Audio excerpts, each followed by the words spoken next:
This episode of Spectre Sound Studios is brought to you by Eargasm Earplugs. How dare you demand shorter songs of us, sir? My 25-minute neoclassical progressive power metal song puts me far above all the other peasants out there who claim to be musicians and who will never stoop to their level. This comment is brought to you by a former bandmate I had who legit said this. I'm also curious if you ever said, I wonder why nobody's coming to our gigs.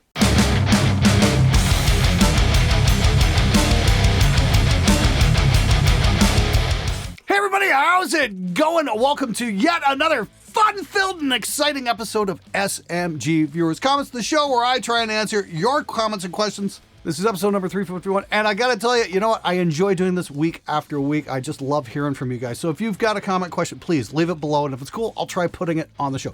Anyway, enough of my yakking. Let's get right to it. Glenn, why don't metal bands write songs about metal anymore? Where are the songs like Bonded by Blood and Metal Militia now? Well, that's because metal bands are way too busy writing songs about their feelings and smelling their own farts. Oh, look at how amazing I am on guitar. Yes, and we all really care, too. Glenn, do you think the whole mid-range, no-scooping phenomenon in guitar tone contributed to the lack of exploration in unique-sounding guitar tones? Before it was prominent, we had some guitar tones that didn't focus on the emphasis on mid-range without sounding too scooped, but they still sound great regardless in a mix. But now everyone just wants to have tight, clanky, 5150-esque mid-range guitar tone for their band, which is just the 2,539,426 dumbass carbon copy gen band. What do you think? Well, yeah, that's the thing. You know, mid-2000s on the Andy Sneap forum, we all kind of figured out, hey, you know, if we crank the mids up and record through a Amazing Cab, guitars sound pretty freaking good. So, and then it became kind of the safe thing to do, and nobody's really willing to, go beyond that except for maybe Cola. There's a good example of a metal producer who's kind of pushing the boundaries as far as things are concerned. A lot of it comes down to the vintage 30, and yeah, you crank the mid-range on a vintage 30, it's probably going to sound really good, but unfortunately, we seem to have lost some of the imagination along the way, and I think that really sucks giant hairy donkey balls. You know, I had a conversation there with Frederick Nordstrom about the Clayman tone. He was saying, they're actually pretty scooped on that record, and that tone sounds phenomenal. So for those of you guys who might be in a bit of a creative rut and might be looking to explore, hey, maybe try turning those mids down a little bit more than you normally would have them. You might be surprised with the results you get. Then again, if you don't like it, you can always redo it. It's not like we're shelling out hundreds and hundreds of dollars for reels of tape anymore. 10-minute songs happen because they want to make a Bohemian Rhapsody or one. Yeah, and we've been getting songs of that level too, haven't we? Why would somebody listen to long songs? I don't know, because contrary to what Glenn believes, some bands churn out awesome epics that are 7 to 12 minutes long. If someone can capture your attention for that long, why would it be bad? Glenn, you need to put some water in your wine. That was on my How to Write Better Songs video. Here's the thing, dude. I don't have a problem with long songs per se. Once again, we go back to the previous comment there. One, Bohemian Rhapsody, and a personal favorite of mine, Dreamer Deceiver. Those are all epics. Those were all amazing. The thing is, these days, especially what's coming in on my mix review show, is we're getting long songs, but we're not getting epics. There is a difference there because people forgot songwriting skills along the way. They forgot to write something memorable. They're too busy, down on the 8th string, genting away and boring us all to death instead of writing memorable hooks and wonderful singable choruses with amazing stretched out melodies and that kind of stuff where the singer can hold a note and everybody can just gravitate and hook onto it. It's just awesome. That doesn't happen anymore. We get 8-string exploratory gent wank fests that are really fucking boring. So if you're going to write really fucking boring, try writing a shorter song. You might get better results. Hey guys, real quick. This episode's been sponsored by Eargasm Earplugs. Now, Eargasm reached out to me a few months back and asked if I'd be interested in checking them out. And to be completely honest, I was pretty skeptical. So I asked them to send me a set, and wow, am I ever glad that they did, because these things are fantastic. Now, as a sound engineer, the first thing on my mind when it comes to not only working with loud sources in the studio, like live drums and guitar cabs, but also for going to concert and clubs, is protecting my hearing, because that's what I make my living with. And I have tried out a lot of earplugs over the years, but I've never come across something like these. They allow you to hear the treble end of the spectrum.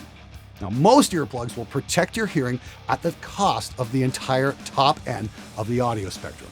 They work like turning a great big treble knob down on your ears. These allow you to hear something in your top, but still manage to knock down the sound levels by an expected 21 decibels. And these are great. I got to try them out on a drum tracking session last week. It's a totally new experience standing next to a drummer playing full tilt and still hear the top end of the cymbals without damaging my hearing. They've got a really low-key design, so they're very hard to notice and come with an aluminum case that fits on your keyring. Now with each order, you'll get a pair of filters plus 2 sizes of shelves to better fit your ears. Go check them out over at Eargasm.com. Now back to the show.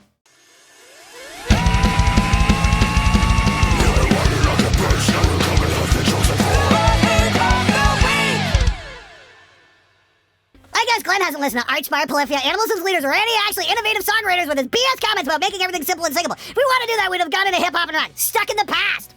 Now here's the thing, I don't have a problem with any of those bands that you've named off. They write interesting and innovative stuff.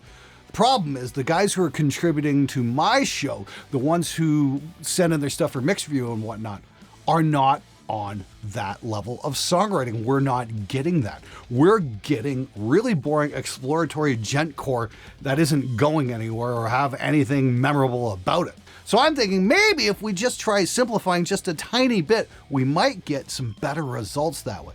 I don't know. Is that too much to ask?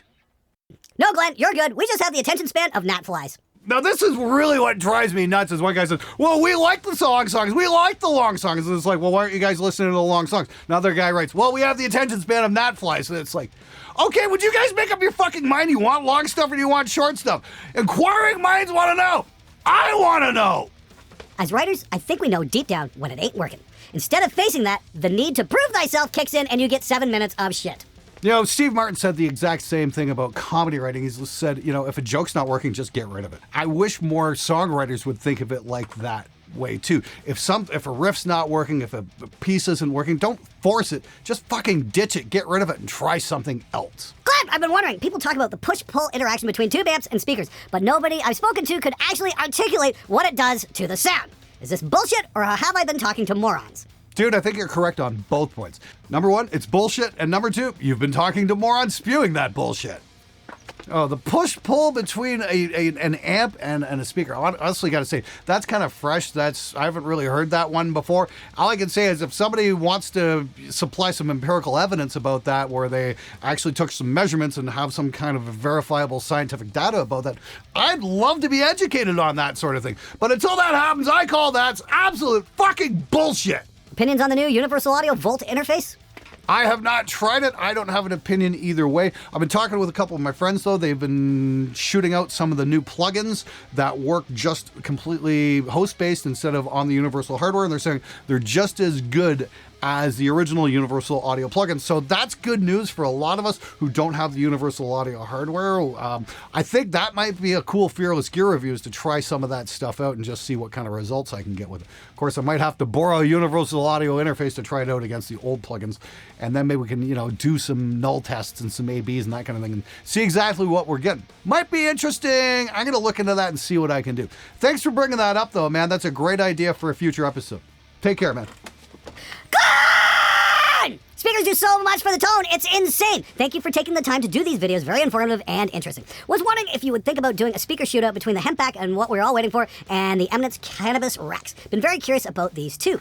Another great idea for a future episode. I'd love to check out the Eminence Cannabis Rex. Of course, I need to finish my review on the Eminence DV77 before I can get around to that speaker. So stay tuned for that. I've got a whole bunch of speakers sitting off there in the other room. I've got some Mojotone stuff. I got some Celestion stuff. Got some Eminence stuff. I even found an old Carvin speaker I'm going to check out just to see what kind of sounds we can get. So if you guys are looking to broaden your horizons when it comes to guitar tone and get out of the old vintage 30 rut, stay tuned. Make sure you hit that subscribe button, because there's going to be a lot of cool stuff coming up real soon on the show. It's going to be the spring of speakers. Oh man, I sound like a fucking used car salesman.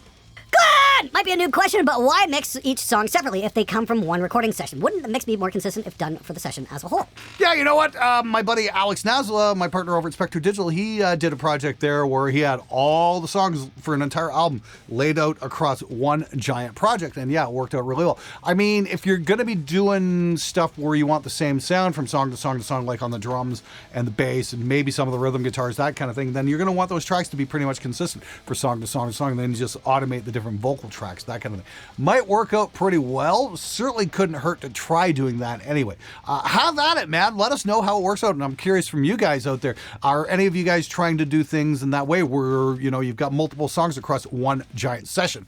Let me know how that's working out for you. I'm very curious to try something like that. Hey Glenn, love you, but can you give Nirvana its due? Regards. I'm thinking about doing a video, maybe 13 ways how Nirvana killed rock and roll. I think that'd be a good video to do. What do you guys think? Dying Fetus do riff salads and do it great. Change my mind or don't. I saw Dying Fetus live. I thought they were fantastic. What was really great is they had heavy as fuck vocals and nobody had their hands anywhere near a microphone. It was glorious. If you have the chance, go see them live. They're great. Glenn, help! Emergency! Some people are making NFT tracks for true fans. This is just anti-consumer metal elitist crap to line greedy pockets. It's disgusting. No argument here. Glenn, you mentioned doing exercise and getting back on the bike. Do you or did you do anything specific when you were losing weight? Obviously, diet is one thing, but I'm curious about what you do to go along with the diet. Oh, hey, dude. For me, it was a lot of walking, just kind of like where I was working in Hollywood.